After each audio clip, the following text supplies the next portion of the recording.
22 মে থেকে 3 দিনের বাস ধর্মঘটের ডাক। 22, 23 ও 24 মে বেসরকারি বাস ধর্মঘটের ডাক। ধর্মঘট ডাকলো 7টি বাস মালিক সংগঠন। জরুরি বৈঠকে 7টি বাস মালিক সংগঠন, পুলিশ ও পরিবহন দপ্তরের সঙ্গে বৈঠকে সমাধান অধরা। ধর্মঘট প্রত্যাহারের সম্ভাবনা নেই দাবি বাস মালিক সংগঠনের। তবে জরুরি ভিত্তিতে বৈঠকে যোগ দিয়েছে 7টি বাস মালিক সংগঠন। এই 7টি বাস মালিক সংগঠনগুলি যারা ধর্মঘটে সামিল হচ্ছে তারা হলো joint council of bus syndicate, West Bengal bus minibus owners association, minibus operator coordination committee, Bengal bus syndicate, inter and Intra region bus association, West Bengal contract carriage association, West Bengal federation of truck owners association. এই ধর্মঘট নিয়ে কি বলছেন পরিবহন মন্ত্রী স্নেহাশিস চক্রবর্তী, শুনুন।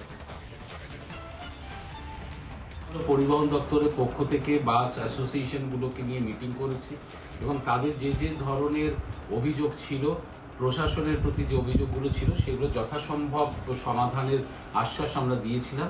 এবং আজকেও পুলিশ প্রশাসনের সাথে 3টি পুলিশ কমিশনারেটের ডিসিরা ছিলেন এবং পরিবহন দপ্তরের সেক্রেটারি ছিলেন।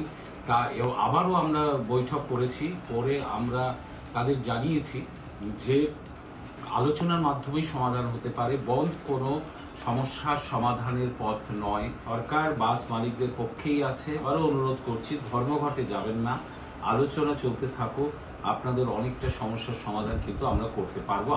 ধর্মঘট কখনো কোনো সমস্যার সমাধানের পথ হতে পারে না। পরিবহন মন্ত্রী কি বললেন আপনাদের শোনালাম। এই নিয়ে কি বলছেন বাস ইউনিয়ন নেতা, শুনুন।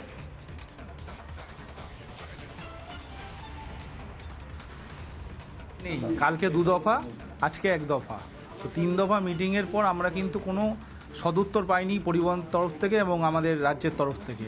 এই মতো অবস্থায় আমরা কিভাবে গাড়ি চালাবো বা চলতে পারে তার কোনো আমরা উত্তর এখনও পর্যন্ত পেয়ে ওঠেনি। তাই এখনও পর্যন্ত আমরা ঠিক করে রেখেছি এবং সমস্ত বাস মালিকরা এটাই বলছে 22, 23, 24 কোনোভাবে রাস্তায় গাড়ি নামবে না। 3 দফা আলোচনার মধ্যে কোনো রকম ফুড রেজাল্ট আমরা পাইনি। সুতরাং আমরা পুনরায় আবার বলছি, মাননীয় মুখ্যমন্ত্রী হস্তক্ষেপ চাইছি। এই মুহূর্তে যদি পরিবহনকে সচল রাখতে হয়, বাস, মিনি বাস, স্কুল বাস বা পণ্য পরিবহনকে, তাহলে মুখ্যমন্ত্রীর হস্তক্ষেপ ছাড়া কোনো বিকল্প রাস্তা আছে বলে আমাদের মনে হয় না। যারা ধর্মঘট ডেকেছেন, 3 দিনের ধর্মঘট অর্থাৎ 72 ঘন্টার টানা ধর্মঘটের ডাক দেওয়া হয়েছে এবং বলা হচ্ছে যে এই ধর্মঘট প্রত্যাহারের কোনো সম্ভাবনা নেই। বাস মালিক সংগঠনগুলোর তরফ থেকে যখন এই কথা বলা হচ্ছে, তখন সাধারণ নাগরিক, যারা সাধারণ যাত্রী, রোজ যারা বাসে করে যাতায়াত করেন এবং সেই সঙ্গে যারা বাস চালান, সেই চালকরাই বা কি বলছেন, শুনুন। জুলুম তো করছে, ওরা যা বলছে সেটাই। তোলা চায়, টাকা চায়।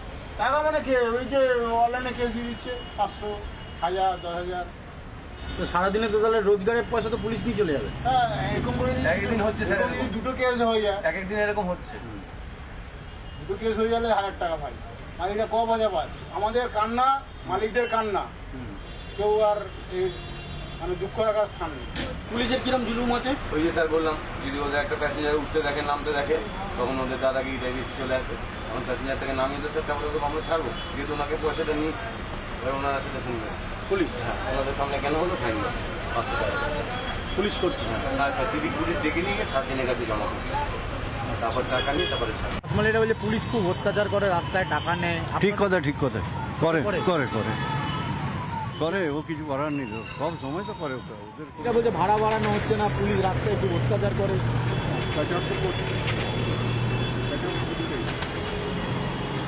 পুলিশের খুব অত্যাচার আছে রাস্তায়। ধর্মঘট হলে অসুবিধা অনেক। পুলিশের বিরুদ্ধে তোলার অভিযোগ করছেন বাস চালক থেকে শুরু করে বাস মালিক সংগঠনের নেতারাও। এবং এই বিষয়গুলো নিয়ে আজ যখন পুলিশ ও পরিবহন দপ্তরের সঙ্গে বৈঠক হয়, সেই বৈঠকে কোনো রকম সমাধান পাওয়া যায়নি। এই গোটা ধর্মঘটের বিষয়টা যখন সামনে এসেছে, তারপর আসানসোল দক্ষিণের বিজেপি বিধায়ক অগ্নিমিত্রা পল তিনি কি বলছেন, শুনুন।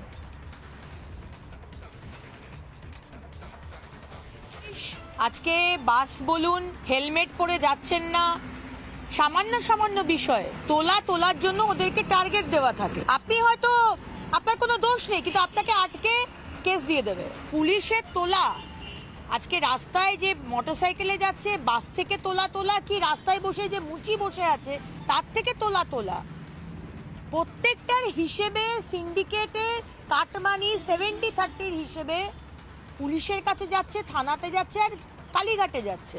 বাংলার মানুষ এখন প্রতিবাদ করতে শুরু করেছে। নানা ধরনের কন্টেন্ট দেখার জন্য লাইক করুন, শেয়ার করুন আমাদের ফেসবুক পেজ, সাবস্ক্রাইব করুন আমাদের ইউটিউব চ্যানেল। পাশাপাশি অন্যান্য ব্রেকিং নিউজের জন্য অবশ্যই চোখ রাখুন রিপাবলিক বাংলায়।